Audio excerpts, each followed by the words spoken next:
Bonjour, bienvenue. Aujourd'hui, une astuce très pratico-pratique. Comment prendre rapidement une décision qui est alignée avec soi-même. Donc une décision qui soit en accord avec ce que l'on pense, ce que l'on vibre, ce que l'on a envie de défendre comme valeur. C'est ça, être aligné. Alors bonjour à tous ceux et toutes celles qui me rejoignent ici, je suis Chizu, accompagnatrice des entrepreneurs et des personnes qui sont hypersensibles, qui ont envie donc de se réaliser dans la matière, dans l'abondance, dans le matériel et qui ont tendance effectivement à être un petit peu éparpillés, hyperactifs, et ce sont des personnes effectivement qui ont du mal à prendre rapidement des décisions, qui vont peser le pour et le contre, et comme elles sont hyperactives et souvent multipotentielles, elles vont voir toutes les bifurcations, toutes les petites choses, les petits détails.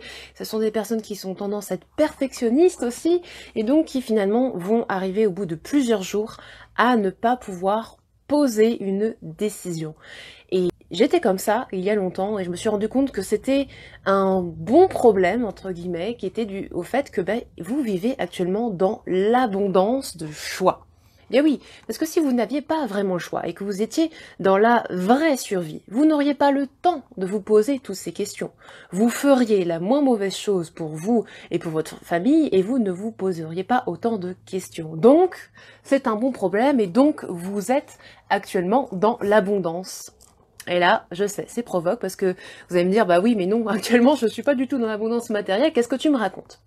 Une petite explication là-dessus, vous avez le temps de vous poser des questions, donc retournez dans un entonnoir qui va vous permettre de vous faire prendre des décisions de manière simple et efficace.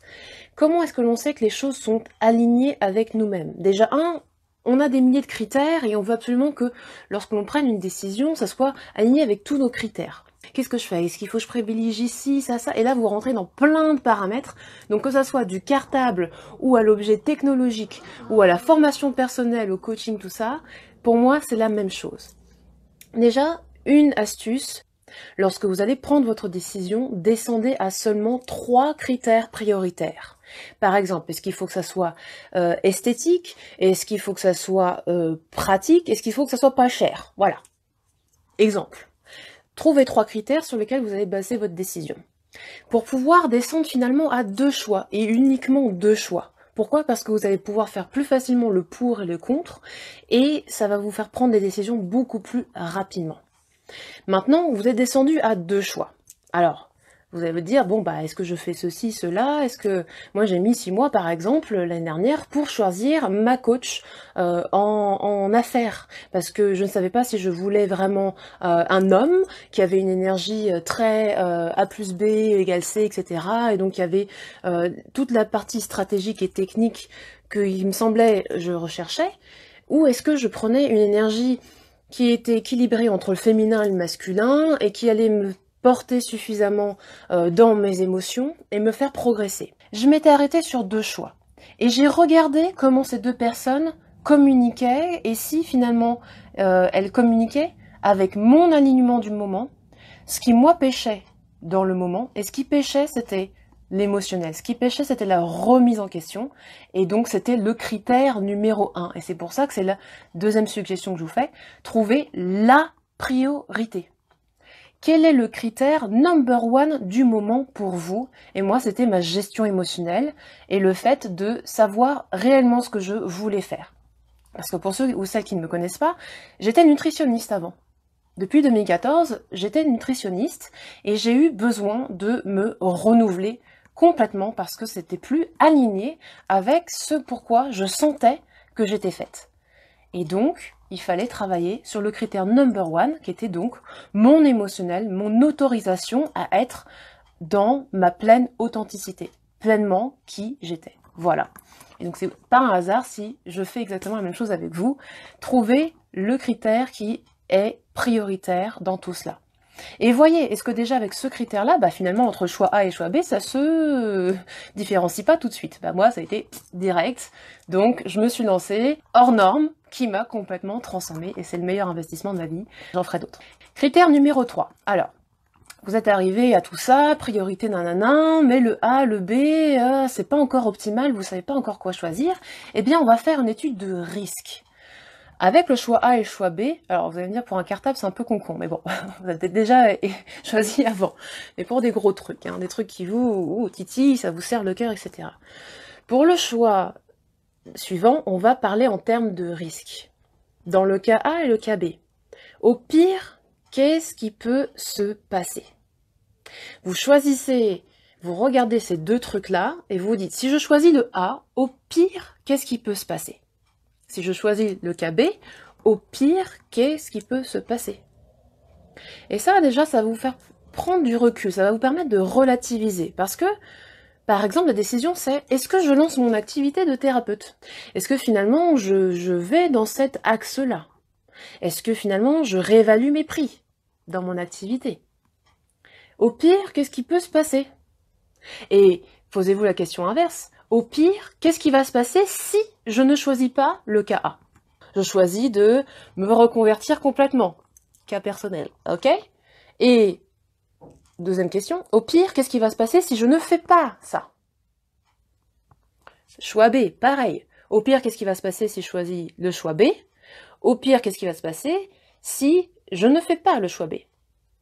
Au pire, qu'est-ce qui va se passer si je décide de lâcher mon activité de nutritionniste? Voilà, c'est ce genre de questions. Okay, donc là, on est sur une question de risque. Après ça, regardez dans les risques de chacun. Est-ce que c'est acceptable? Est-ce que les risques sont acceptables?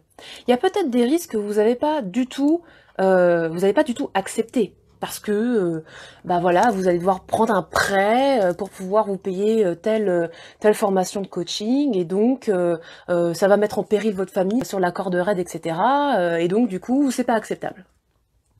Voilà, moi très clairement, j'ai pas hésité à combler mes revenus sur un temps, à faire de l'alimentaire parce que je voulais prendre ce risque. C'était un gros risque, mais je me suis dit ok, je vais prendre les moyens pour aller vers mon objectif. Donc c'était acceptable si je faisais un compromis.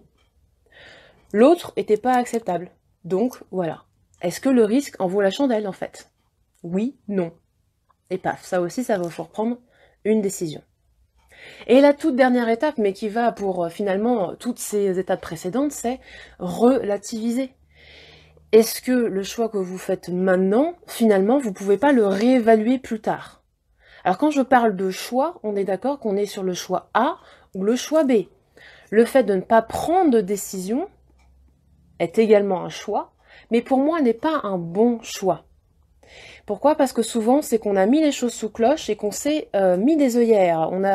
On remet ça plus tard. Ça, c'est de la procrastination. Donc le choix de ne rien faire, pour moi, c'est un mauvais choix.